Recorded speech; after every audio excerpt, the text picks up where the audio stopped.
Dzień dobry, witam Was najserdeczniej, ciągle u mnie pada, ale to dlatego, że nagrywam trzeci odcinek z rzędu, więc ciągle u mnie pada. Moi drodzy, skoro jest poranek, jest 6 rano, to nie pozostaje nam po prostu nic innego, jak zwyczajnie zawołać. Good morning, Vietnam!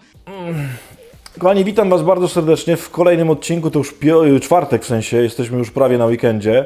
Tak jak zawsze mamy tak zwany trailer piątku, czyli weekendu. Dzisiaj będzie bardzo ciekawy cytat, ale to o tym za chwileczkę powiem, bo zanim do tego dojdę, to oczywiście będzie coś musiało być pokazane. Kontynuując wczorajszą myśl, w sensie o tym, że my ludzie lubimy oglądać innych, jak im się coś nie udaje, no to chciałbym, żebyście zobaczyli dzisiaj pewnego nieudacznika życiowego, który jest naprawdę niezłym nieudacznikiem.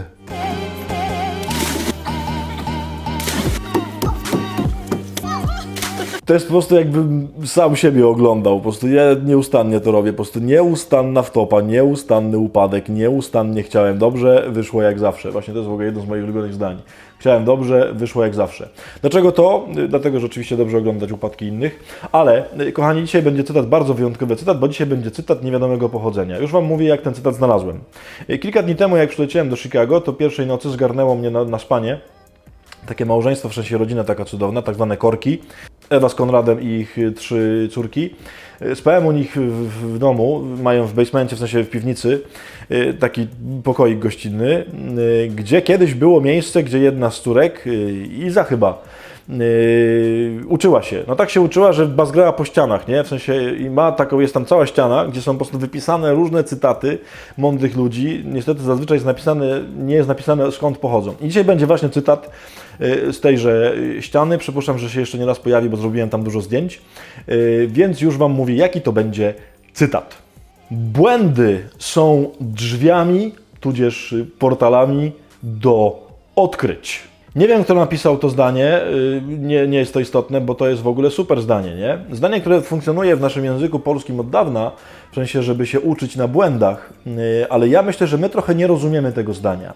Co to znaczy się uczyć na błędach? Bo większość z nas robi takie coś, że kiedy popełnimy jakiś błąd, nie? Czyli coś nam się w życiu rozwali, coś zmaścimy, w coś się wpakujemy i tak dalej, to większość z nas mówi tak: uczę się na błędach, a to znaczy, że już więcej tego błędu nie chcę popełniać, nie? Czyli skoro raz zobaczyłem, że pójście tą drogą doprowadziło mnie do czegoś złego, albo sprowadziło na mnie jakieś nieszczęście czy katastrofę życiową, no to już nie będę więcej chodził tą drogą. Mówiąc krótko, my zazwyczaj się uczymy na błędach w ten sposób, że uczymy się od błędów, żeby znowu nie popełniać tych błędów.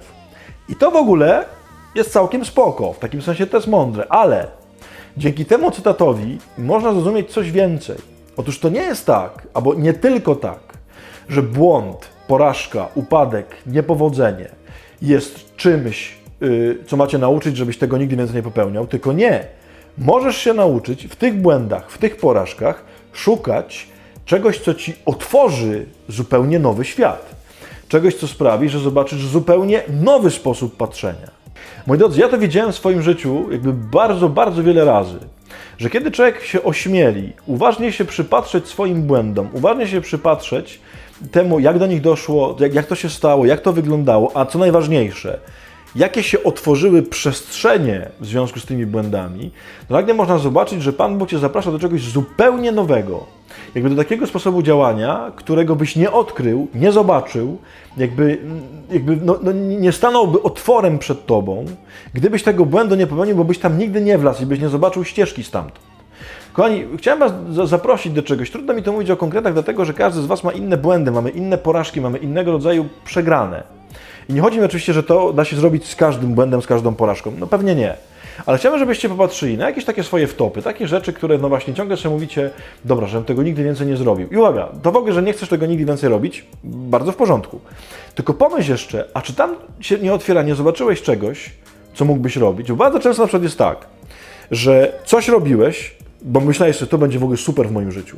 To się okazało porażką, że nie to, ale dzięki temu, że to robiłeś, to trafiłeś albo na ludzi, albo na zainteresowania, albo na jakieś rzeczywistości, które mogą być czymś, co w ogóle możesz robić. My sobie mówimy, no ale nie, no bo to wypływa z tamtego, tamto było złe, to chyba to też jest złe. Niekoniecznie, bo może to było tylko otwarcie do jakiejś nowej rzeczywistości. Kochani, przepraszam za trochę enigmatyczność tego, co dzisiaj mówię, ale tak jak mówię, no nie jestem w stanie o tym opowiadać bez żadnego konkretnego przykładu z waszego życia, tak żeby ci to pokazać na twoim życiu. Dlatego musisz poszukać, jakby ośmielić się, nie tylko patrzeć na błędy na zasadzie nie popełnię ich nigdy więcej i wystrzegam się dróg, które mnie do nich prowadzą. Otóż nie.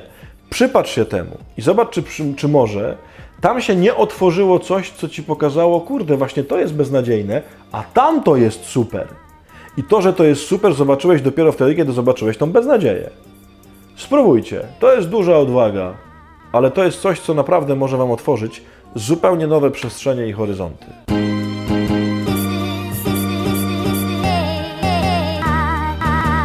To już był chyba ostatni odcinek z tego wnętrza. Szkoda, bo to są bardzo ładne kolory, nie wiem, czy zauważyliście. Bardzo mi się to podoba. Nawet tak tutaj ładnie wyglądam. Więc no. Następny odcinek pewnie będzie już skądinąd. Tak mi się przynajmniej wydaje.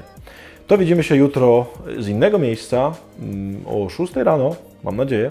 Wstańcie. Z Bogiem. Pa.